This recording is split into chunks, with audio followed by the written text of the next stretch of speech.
Аға мамандық таңдауда көмектесу үшін жасалатын шаралар жиынтығын кәсіптік бағыт-бағдар беру деп атаймыз. Балаға кәсіптік бағыт-бағдар беруде ата-ананың орны ерекше. Сондықтан мамандық таңдауды балаңызбен бірге келесі сұрақтарға жауап беруден бастаңыз. Бірінші, балаңыз кім болуды армандайды? Ойында жүрген мамандықтар қайсы? Олардың тізімін жасаңыз. Екінші, тізімдегі мамандықтарды не байланыстырады? Балаңызбен ойланып көріңіз. Үшінші, балаңызға қай салада жұмыс істеген көбірек ұнайды? Адамдармен бе, әлде құжаттармен бе? Мүмкін жануарларды күту немесе техниканың құлағында ойнау, шығармашылықпен айналысу ұнайтын шығар. Төртінші, балаңыз мектепте қай пәнді сүйіп оқиды? Жанына нақты ғылымдар жақын ба, әлде гуманитарлық па?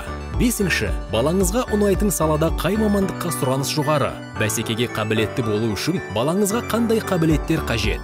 Алтыншы, мамандық таңдау оңай шаруа емес. Кәсіптік бағдар беруші маман мен мектеп психологының көмегіне жүгінуге болатынын білесіз бе? Олар сіздер үшін шешім қабылдамағанымен пайдалы кеңестерін бере алады.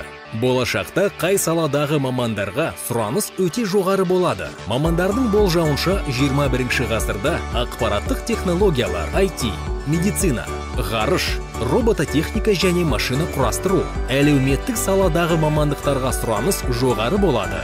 Заманауи мамандықтарға баланы дайындау үшін ата-ана не істеу керек? Бірінші, балаңызға ұжымда жұмыс істеу білуді үйретіңіз. Екінші, балаңыздың қызығушылығына қолдау білдіріп, шығармашылық еркіндігін шектемеңіз. Үшінші, балаңызға оның әлсіз және күшті тұстарын анықтауға көмектесіңіз.